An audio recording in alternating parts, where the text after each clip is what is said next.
Hi, it's Sable Boy, and I'm here to talk about BEASTARS. Specifically, its awful release schedule. The release schedule for BEASTARS is abnormal and really weird.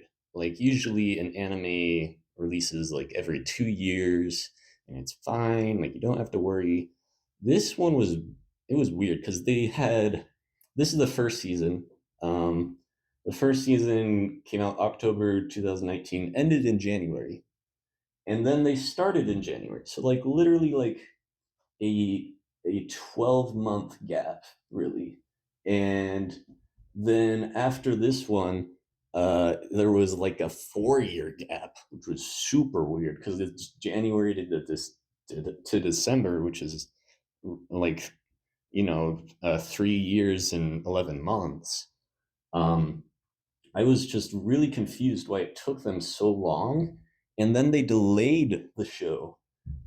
It came out 14 months later than they anticipated, because when season two ended, there was the final season. That's what was announced, and that implies that they're going to release everything at once.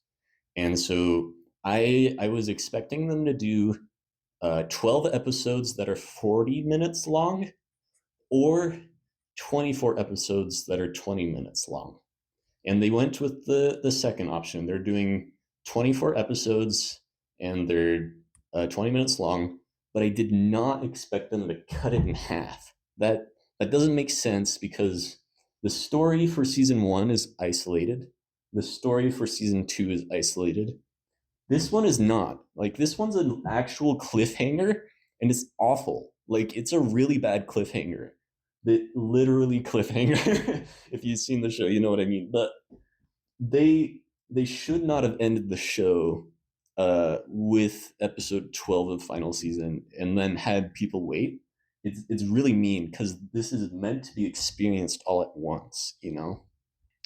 The story is 100 chapters long in the manga, and this is 50 chapters long, and then this is 50 chapters long. Um, but I wanted to talk about my perspective on why that happened.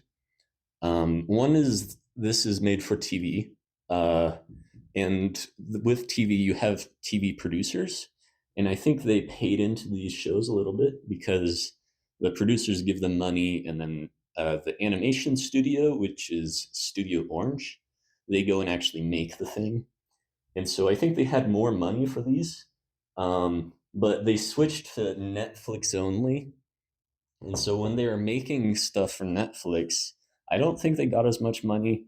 Their producers are Toho Animation for these 2 seasons, and they changed the release schedule because it was for Netflix. They didn't have to do the thing where you air over the course of 3 months each. Like, it's really weird how anime works. There's like 12 weeks, and then it has to be aired in between those 12 weeks. With Netflix, they just dumped them all in the middle of December, which was super weird.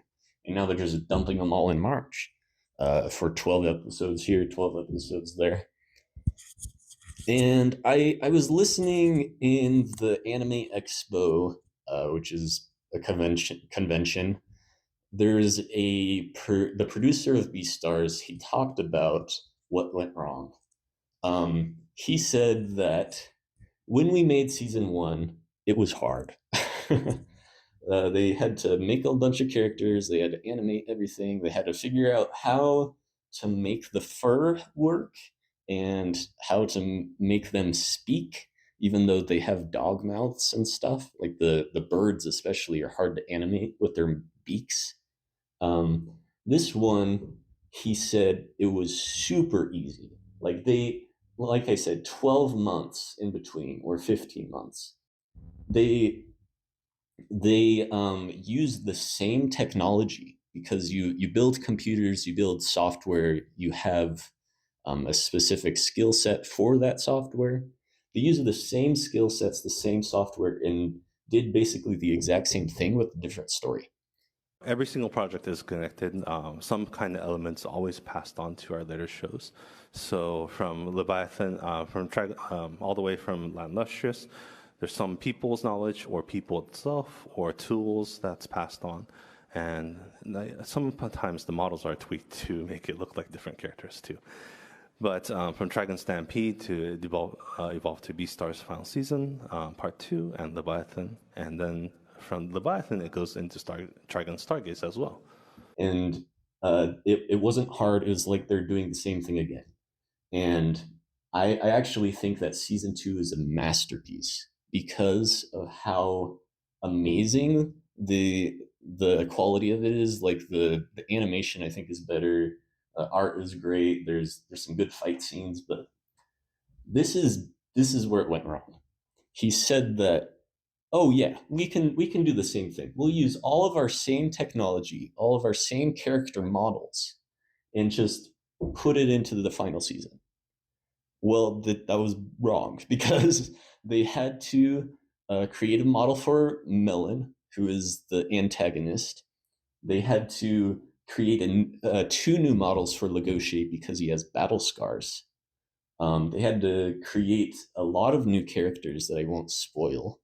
So, in the case of BEASTARS, we started developing all the different models, variations of models, new characters appearing in the season 3. And so, this is like oh, it's not showing. It's really fast. No, these kind of things takes about months to develop. And this is in a completely new setting. It's in the city rather than both of these seasons are in a school.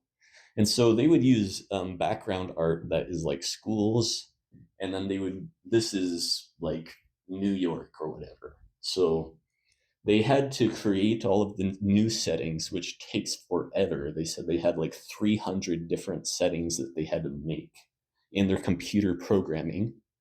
And then they had to make all the new characters. They had to put the clothing on the characters. They had to get new voice actors for the new characters. I think there's like 6 characters that show up at once, and then there's 2 more, and then there's another. There's like 10 new characters in the final season. So in the end, we're actually making twice the amount of CG models combined of season 1 and 2. But with this one, this is just the same thing. So they use their same technology here. There are some new characters that show up briefly in the final fight. So you'll see some new faces in part 2 of final season. But I do want to emphasize that the producer said we were planning on having all 24 episodes done in 2024 because that's the release date they gave us. They said it'll all be done in 2024. And so I was concerned when in 2023 they didn't say anything really. They gave us a key visual that was bad. And then at Anime Expo, they talked about how they slowed they had rough production, and they delayed the show basically.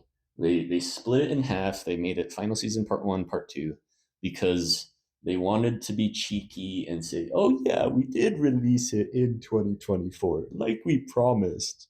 Except they only released half of it, and they made you wait 15 months for the other half, which has an awful cliffhanger. So, um, and that's really the reason. Is I think there's more money here, less money here. They can get away with uh, a December 5th premiere, which is awful. Like it's a horrible time to release a TV show because that is like the testing week before people go on Christmas break. Nobody's watching TV shows when they're studying for a test. And I think it's like a week before or after Squid Game season 3, which is literally like one of the most popular TV shows of all time. And they decided to release it on the same week as that. And so everybody's watching Squid Game and they don't give a crap about the final season. And it's happening again. They're doing it again in March. So March 7th is when final season part 2 is releasing. And what is everybody excited about? on Netflix this month in anime? Steel Ball Run, JoJo's Bizarre Adventure, Steel Ball Run. It's part 7. It's an isolated story. Anybody can watch it. I will be watching it. I'm really excited for it. And it comes out on March 19th. It's like 12 days after this. So you have 12 days to watch the final season part 2, or you stop watching and you focus on JoJo's. Like most people are going to watch JoJo's and forget about BeaStars. And so it's sad. It's really sad that they had to delay the show. They had to work hard, get all the characters and environments made, and then they chose like awful times to release it. Like maybe it was Netflix that like were like, this is the only time we have to give you to release the show. Maybe that's what happened, but it's so sad that they chose times that have really, really high competition. Literally, Steel Ball Run is the most beloved manga in the history of manga, besides like Berserk. Berserk is the only thing that has higher ratings than Steel Ball Run. So it is one of the most anticipated anime in the history of anime, and it's coming out 2 weeks after uh, the final season, part 2, which is my most anticipated anime in all of history because it has the most fight scenes, and I want to see the fight scenes animated. Anyways, I think it'll be good. Like final season wasn't part one. Final season part one wasn't bad. It should be a lot better here once they like figure out how to animate the new characters. In the next 12 episodes, they should look better. Um, I'm just disappointed. You know, it could have been better. Is the thing. But thanks for listening to me rant. Hopefully, you understand a little bit how the situation came about with the character model stuff. And yeah, I'll see you in the next video. I think my next one will be the Studio Ghibli ranking video.